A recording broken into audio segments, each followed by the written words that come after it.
রাস্তা চিল্লাচিল্লি করতেছো কে? কি করবো? কয়টা বাজে? অফিসে যাও না কেন এখনো? ভূমিকম্প দেখছো? খবর দেখতেছি। ভূমিকম্প কি এখন হইছে? তুমি এখনো খবর দেখো? সুতা একটা পাইছো। টিভিটা সেখানে তো তোমার। যাও অফিসে যাও। তোমার অফিসে তুমি আমার তো বেশি তুমি গর্জন দেখাইতেছো। দেখো না তোমার তো একদিন না বলে তুমি নিজে থেকে যাও না অফিসে।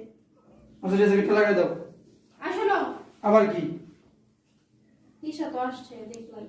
গত বছর গিফট করছিল শীতে। এবার তো কিছু গিফট করোনি। ঘুমায়? না, মনে হয় আচ্ছা ডাক দাও। ঈশা! জি আপু ডাকছো? এগুলো দেখে। জি এই শালিকা এখানে আসো। কি লাগবে? আসলে দুলাভাই একটা কম্বল লাগবে, অনেক শীত পড়ছে তো তো হচ্ছে একটা এখানে ইউজ করবো, দুইটা নিয়ে আসবে আর একটা বাসায় নিয়ে যাব। আচ্ছা ঠিক আছে, আর কিছু? আর কিছু লাগবে না। শালিকা দুলাভাই গত বছর যে একটা ওভারকোট দিছিলেন না, ঠিক ওরকম একটা ওভারকোট এনে দিবেন, ওটা অনেক সুন্দর ছিল, আপনি পছন্দ করে নিয়ে আসবেন। ও আমি আনলে হবে না? হ্যাঁ আপনি আনলেই হবে। আর কিছু? না দুলাভাই আর কিছু লাগবে না। পাও মোজা মোজা? আচ্ছা আপনি নিয়ে আসিয়েন। আচ্ছা আসার সময় নিয়ে আসুন। খুশি তো? থাকো। ভাইয়া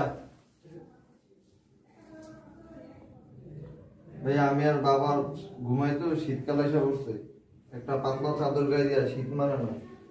কুম্বল আছে তো, জ্যাকেটটা লাগাই দাও। ভাইয়া অফিসে যাইতাছো? তো কি করবে? ওনাদের ঢং কত, পিছে থেকে ডাক দিতেছে। আচ্ছা কি করবি কর। ভাইয়া শীতকাল তো আইসা পড়ছে। পাতলা একটা চাদর গায়ে দিয়ে ঘুমাই। আব্বু শীতে কষ্ট করে। একটা কম্বল যদি কিনা দিতা। কুম্বল আছে না? কই নাই তো, শুধু একটা পাতলা চাদর আছে। ভাইয়া তোর আবার কিসের? ভাইয়া যে ঢং দেখতে পাচ্ছি না তোমার ননদের কি করে, দেখছো পিছন থেকে ডাক দিতেছে আবার। ভাইয়া শীত তো চলে আসছে, একটা পুরান চাদর আর খেতা গায়ে দিয়ে ঘুমাই। আপুর জন্য একটা কম্বল লাগবে, আমার জন্য একটা কম্বল লাগবে, একটু নিয়ে এসো কষ্ট করে। কুম্বল না আছে? কম্বল তো আছে, ওগুলো তো ভাবি দেয় না। ভাবি যেন পুরান কুম্বল লাগাই দে। পুরান কম্বল কিন্তু ভাবি আলমারিতে উঠে রাখছে ধুইয়া। হাই, আমার তুষা রাখছি, হ্যাঁ? বুয়ারে দিয়ে দিছি, বুয়ার। ওই যে তো অত শীত তো পড়ে না এখনো, বুঝছ না? এই সুইটার গায়ে দিয়ে ঘুমাই থাকবি, অসুবিধা কি? সোয়েটারও তো কিনা নাই, গত বছর একটা সোয়েটার কিনে দিয়েছিল, ওটা নষ্ট হয়ে গেছে। গত বছর এক সুইটার 10 বছর গায়ে দেয় মানুষ। আর তো গেলে সুতা সুতা 1 বছর হয়ে গেছে গা, 6 মাস হয়ে গেছে গা, এটা গায়ে দাম যাবো না। শুনলাম তোমার যে শালিরা বলতেছো বরকট কিনে দিবা, ওই যে আবার কি বলে কম্বলের কথা বলছে আমার জন্য। ওরা দিব তোর দিব কে? তোর আছে না? আর আছে কিছু? আমার তো নাই নাই। আমার বোনের সাথে হিংসা করতেছে, দেখছো? ভাই আপনি জানতে অবশ্যই লেট হয়ে যাচ্ছে, যান। ভাইয়া আমার জন্য একটা সোয়েটার নিয়ে এসো। আচ্ছা দেখতেছি।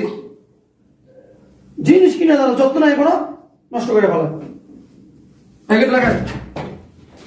যাও তুমি যাও।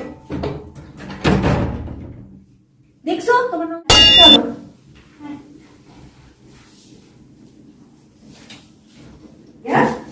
ডাকতেছো? কম্বল নিয়ে এসছো আমার জন্য? ওদিকে ধরো দিলে তোর ডাকছিস। ভাবি কই? ভাবি তো ঘুমিয়ে। তোর ভাবি ডাক দে। জিনিস আরে ভাইয়া নিয়ে আসছেন আমার জন্য, দেখি। আরে শালিকা খারাও, পাগল হয়ে যাবে গা। দেখি খারাও না, ওরে দেই। ভাই বোন এটা আমার জন্য আনছো না, দেখি সোয়েটারটা। এই আমি করতেছি, তুমি ভিতরে যাও। এই ধরো, কথা বলো। এটা তোমার জন্য। ওয়াও এত সুন্দর। ভাই আমার জন্য না একটা সোয়েটার আছে? চুপ। আরো নেই? আমার বোনকে অনেক মানাবে। অনেক সুন্দর না? আর এই যে শালিকা, এই যে কম্বল দেখো। ওয়াও ভাই এই কম্বলটা আমার জন্য আনছো না? কত কথা কইলে তো, যা। এই ধরো। ভাইয়া আপনার বোন না অনেক খারাপ, দেখছেন বেহার মতো এখানে আসতেছে বারবার। হ্যাঁ শয়তান। সবসময় আমার বোনের সাথে হিংসা করে তোমার বোন। আচ্ছা পছন্দ হয়েছে? অনেক পছন্দ হয়েছে দুলা ভাই। ভাইয়া আমি না বলছিলাম আমার জন্য একটা কম্বল আনতে, আনো নাই? আবার আসছে, দেখছো? ধরো এটা। আপুর জন্য তো বলছিলাম একটা কম্বল আনতে। কইলি আনতেই হোক, আনতে টেয়া লাগে না? হ্যাঁ টেয়া কি জায়গা চাকরি দিলে পরে টেয়া কমাইতে কষ্ট আছে। এগুলো আনতে টাকা লাগে নাই? আমার মুখে তো খরচ। কি হয়েছে রে? আপু বলছি আমাদের দুজনের জন্য দুটো কম্বল আনতে। খেতা গায়ে- আনছে? এই যে, আপনি আমার বোনের কম্বলের হাত দেন কেন? আব্বা এবার লোক আনছি একটা জিনিস পাই না, আপনারাই দাও কি লিগে বুঝলাম না, যে অভ্যাস কি লিগে। শালির লেগে আনছস, বইনের লেগে আনছস না? বলছে একটা সোয়েটার আনতে, গত বছর একটা সোয়েটার কিনে দিছিল, এখন বলছে একটা আনতে হয়েছে, ওগুলো কত সুন্দর একটা সোয়েটার আনছে আমার জন্য। কি হয়েছে? রাত্রে অনেক ঠান্ডা হয়, তো বইটা অনেক কষ্ট করে, আমি অনেক কষ্ট করি, ঘুমো ঘুমো ভাবতেছি, খাওয়া হয় না। ও যখন কইছে একটা কম্বল আমাদের জন্য পুরান চেয়ে নিয়েছি। ও হন তো কই বসে এগুলা? আর অত শীত পড়ে নাই, তোমার কইছে পাঞ্জাবি গায়ে দিয়ে তো শীত জায়গা। আবু শীতে কত কষ্ট করে, একটা তো চাদর এনে দিতে পারো। তুই কিন্তু বেশি বেশি কথা হইতেছ, এক খাবারে যা ফলাই দিবি বেদব। আচ্ছা থাক, লাগবো না বাবা। না। নাটক শুনে গেছো কেউ তুমি দেই না। আর দেখা আছে যে 4 বছর আগে একটা পাঞ্জাবি দিয়েছে, একটা লুঙ্গি পরতেছে আজকে 3 বছর ধরে। তো আর কি দিব? হ্যাঁ, না কিচ্ছু কামাই লাগবে করে সব আপনি করে দিয়ে দেন। লাগবো না বাবা। আসলে মানে লাগবে না, আবার চান কেন এসব? এই বর্তমানে মানে বোনের চাইতে শালীদের চাহিদা একটু বেশি। দাও, আমার কিছু লাগবে না বাবা। তুমি কথাটা কি কইলা? জানে বলতেছে তুমি মনে হয় প্রতিদিন আমার বোনকে মার্কেট করে দাও। দেখছেন ভাই, কিছু বলেন না কেন আপনার বাপকে? আসলে লাভ নাই।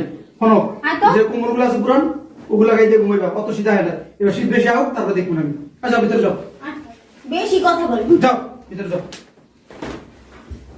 দেখছো শাড়ির জন্য কত কিছু, কম্বল, তারপর ওভারকোট, কত সুন্দর একটা ওভারকোট আছে। আমার জন্য বললেই নাই, তোমার জন্য বললেই নেই, শ্বশুর বাড়ির জন্য সবকিছুই আছে। এই জন্য দেখাশোনা অনেক পোলা মানে কয় কয় ভাইয়ের বই নিয়ে লাভ নেই, ভাইয়ের শালি হইলে লাভ আছে, ভাইয়ের ভাই হইলে লাভ নাই, ভাইয়ের শালা হইলে লাভ আছে। আর সবকিছু নষ্টের মূল হয়েছে বউটা। তো ভাইটা ভালোই আছে, বিয়ের পর থেকে এরকম হয়ে গেছে। ঠিক কইছো। যাক, মনে কষ্ট করিস না। হ্যাঁ, আমি কষ্ট করে তোর একটা কিনে দেবো।